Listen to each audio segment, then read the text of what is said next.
How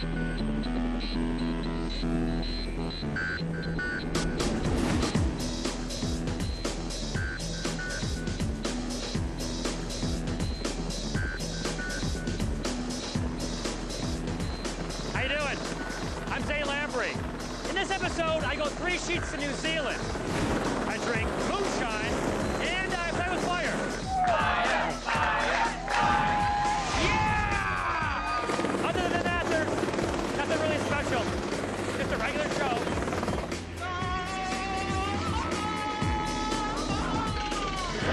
I do this every day. Are you guys gonna pick me up? Am I walking? I'm walking home. That's a good show.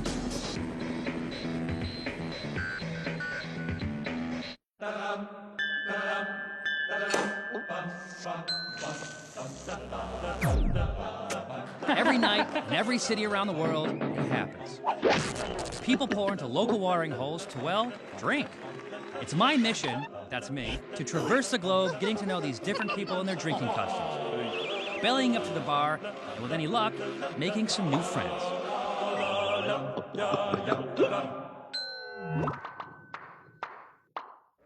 Warning, if you visit New Zealand and you see this guy, here we go.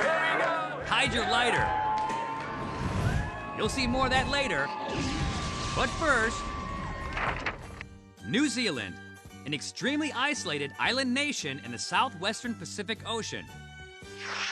Its inhabitants are known as Kiwis, in reference to an indigenous and now endangered national bird, and not in reference to kiwi the fruit, which came from China. Anyway, let's talk about the Kiwi people. They invented an extreme way to get off a bridge. They have an extreme method for crossing a lake. And, most importantly, some extreme alcoholic beverages. Get in there, get in there. Suck it! From previously prohibited potables So when did you start making moonshine? to combustible cocktails. Fire, fire. I'll need to set any notion of fear aside when I go.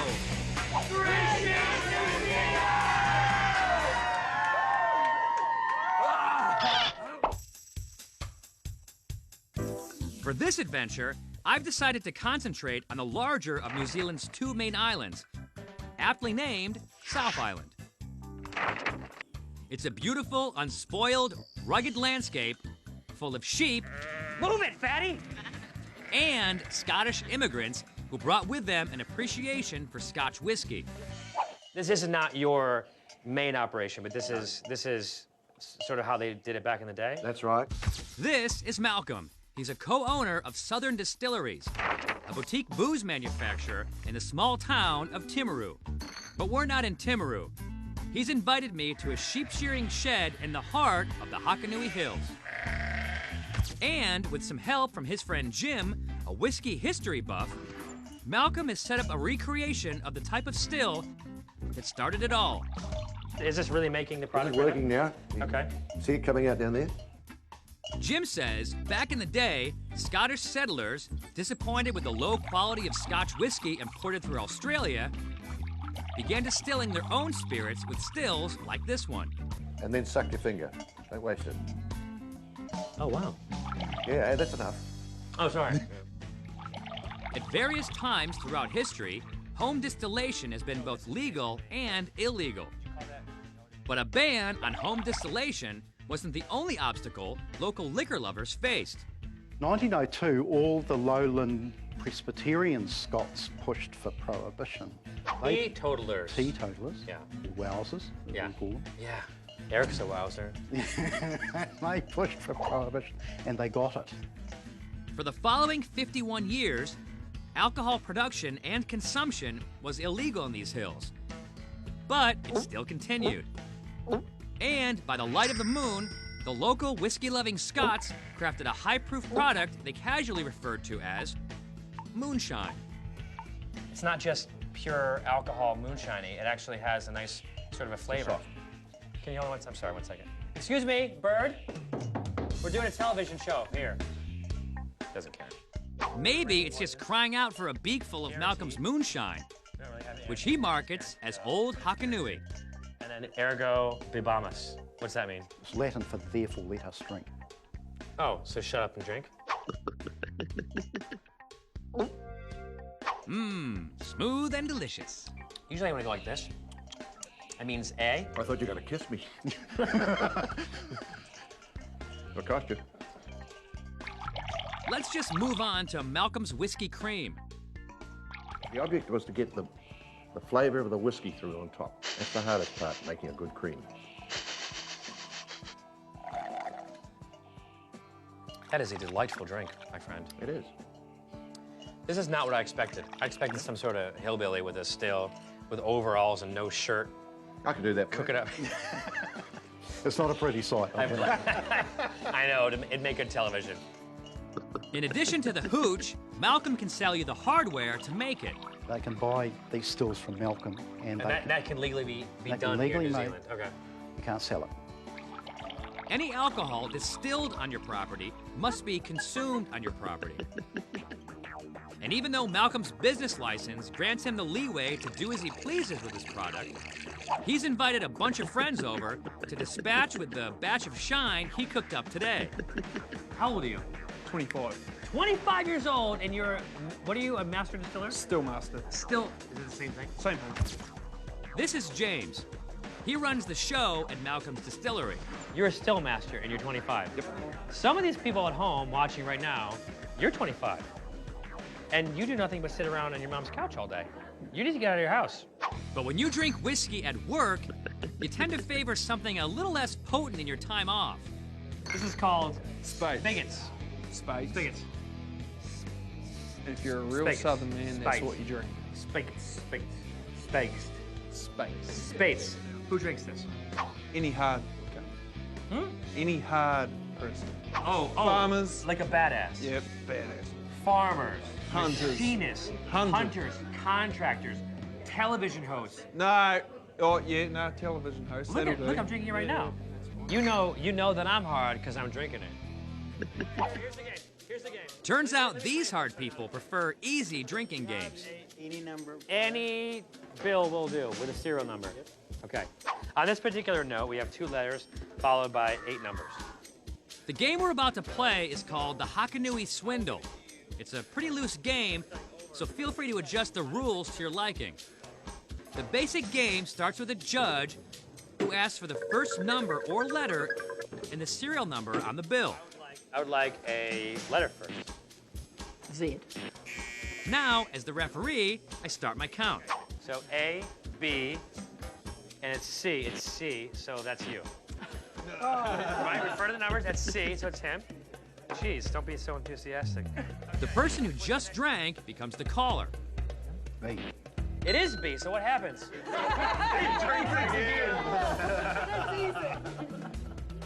Kill it. All right, now what's the number? The number? Yeah. 7. 7, 8, 9, 10. Mike, take it easy, buddy. No, you're up next. 4. It is 4. Congratulations. Drink. Let me look at that note. And it just continues until you're out of numbers or until Mike passes out. That's you, buddy. After several more rounds of Hakanui Swindle and several more rounds of beer, I'm just about ready to take this show on the road. What's one place that I can go that I can experience like New Zealand? Like this, boom, this place is New Zealand. Queenstown. Queenstown, why? More bars than they have people. Can you hold this for 1 second? I'm gonna go there right now. He's off.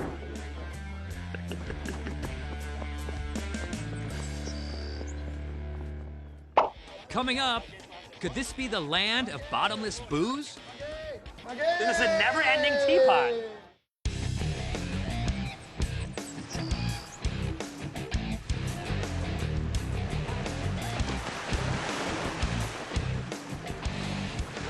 It's day 2 of my extreme adventure to the South Island of New Zealand. After yesterday's history lesson on the local whiskey, I spent the night here in Queenstown, where apparently there are More bars than they have people. But before the booze can flow, the bars need to open. And we're still a few hours away from that happening. So, to kill some time, I'm gonna take a nice leisurely stroll along the shores of Lake Wakatipu, bordered to the southeast by the Remarkables mountain range. Pretty accurately named, I'd say. Which makes me wonder, why is New Zealand's landscape so dramatic? Professor, help us out with this.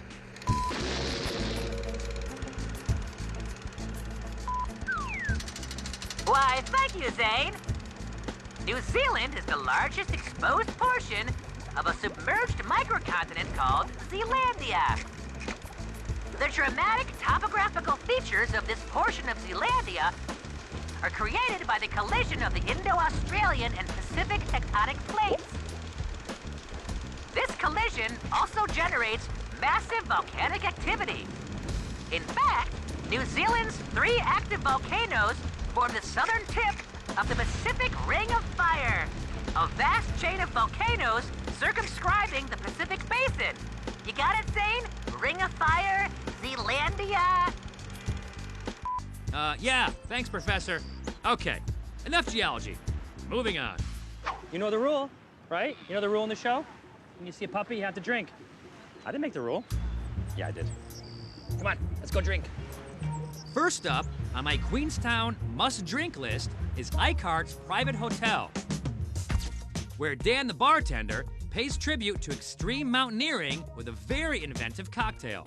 It's the drink that got us into the World Cup of cocktails. He calls it a Sir Ed, in honor of New Zealand's own Sir Edmund Hillary, known for his historic summit of Mount Everest. So this is what he would have eaten up there. This is what he had He available had to tea, him. dates, apricots, jam, honey. Honey, sardines, and crackers. You put sardines in the drink? Kind of. Sweet. Do it. It begins with the apricots, which are thoroughly muddled. Add some honey and lemon juice, followed by more muddling. Then the fun stuff, 2 shots of date-infused vodka. This looks like it might be a good drink unto itself.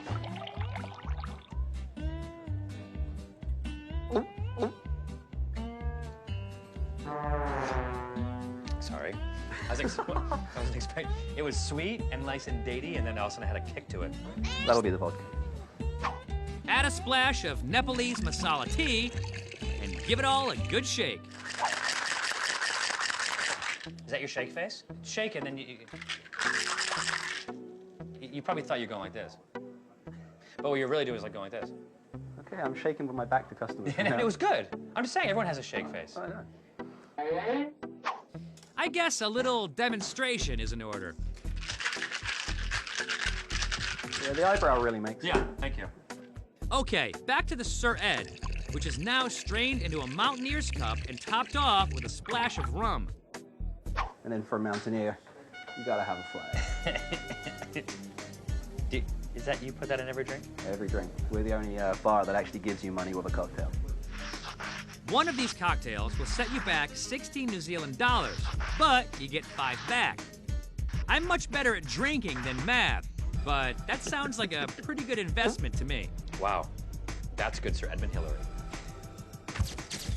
All the flavors blend together very nicely. Must have been all that shaking. But there's still one ingredient missing. Hey, where's the sardines? Dan, quite literally, tried hundreds of combinations to create this cocktail. Enjoy. You didn't actually put them in the drink? No. No surprise, sardines do have a pretty extreme flavor. Awesome. And they're making me thirsty for a more extreme drinking experience. Thank you, Dan. Pleasure. So I'm off to the World Bar.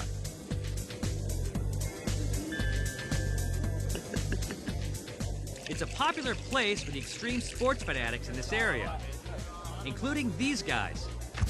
This is Chris and his buddies Darren and Andrew, who work in an interesting local attraction. A canyon swing? What is that? Oh, it's a, you jump off a cliff, 109 meters. Like a bungee jump. No, not really. Not a bungee jump. They say I'll have to see it to believe it. And apparently, it's good for more than just an adrenaline surge.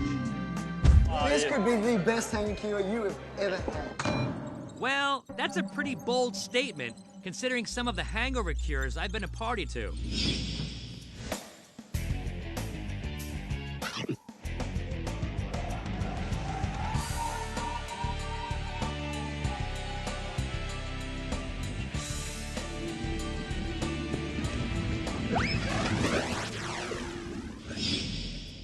You're up for it. Is it, then don't get offended, is it scary? How many pairs of underpants do you normally wear in a day? I don't wear underwear. Well, it's too confining. You'll probably want to wear some I should tomorrow. wear some underwear tomorrow. I'll bring some underwear. Done. Tomorrow, I, Zane Lamprey, host of the world's greatest drinking show, will leap off a cliff. And what is destined to be my most extreme hangover cure yet. Cheers. Now I just need to create something to cure. Beer's down, beer's down. On your mark. Get set, go.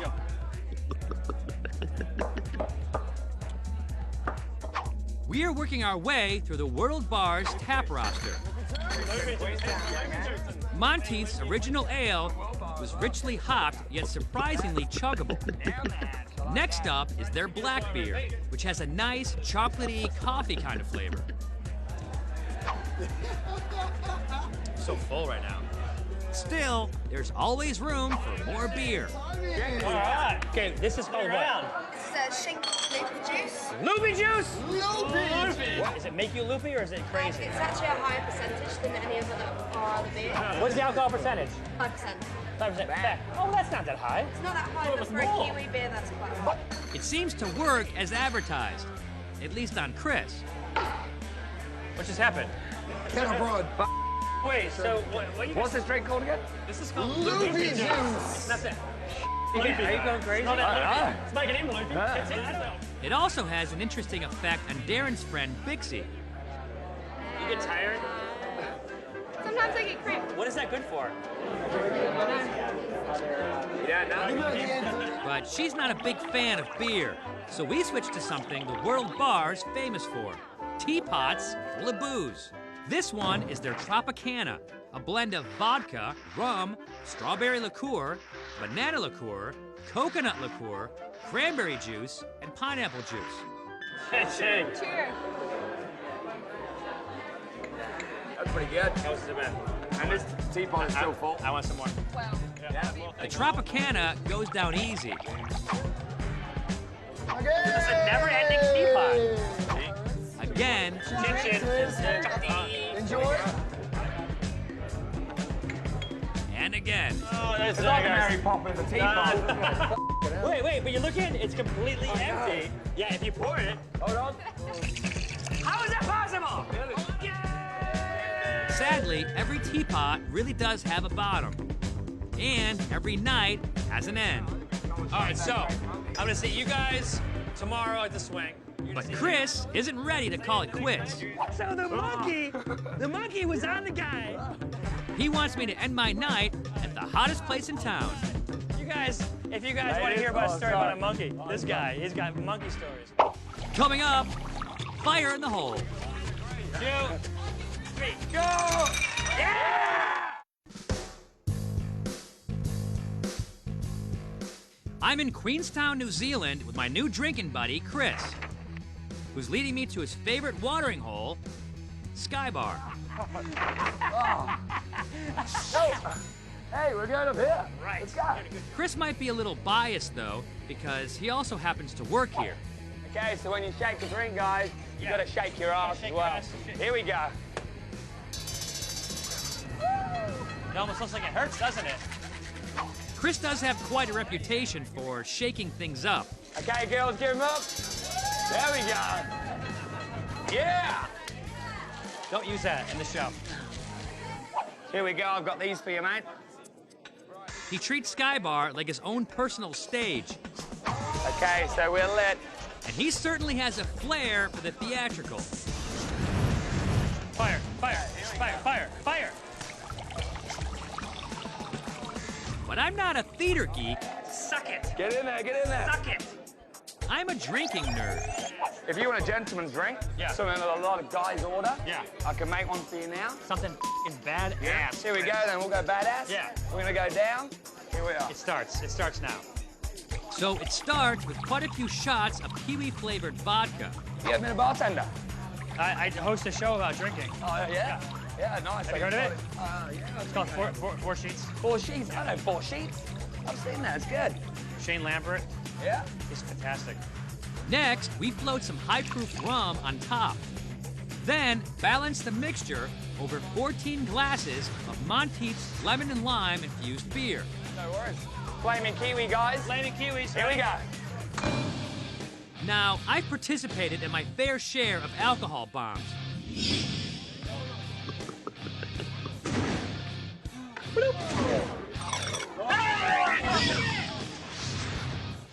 But this is, without a doubt, the craziest bomb I've ever seen. 2, 3, go! Yeah! Oh, they're still on fire! Wasn't enough beer! Here we go, here we go. Nice one, okay, start knocking them back, guys. Here we go, 1, 2, 3. 2, 3, go! An extremely impressive display. But as the night wears on,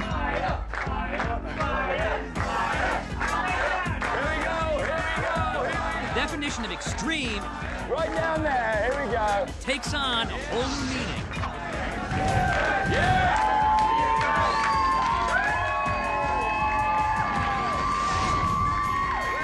And I begin to realize tomorrow I might just have the most extreme hangover of my life.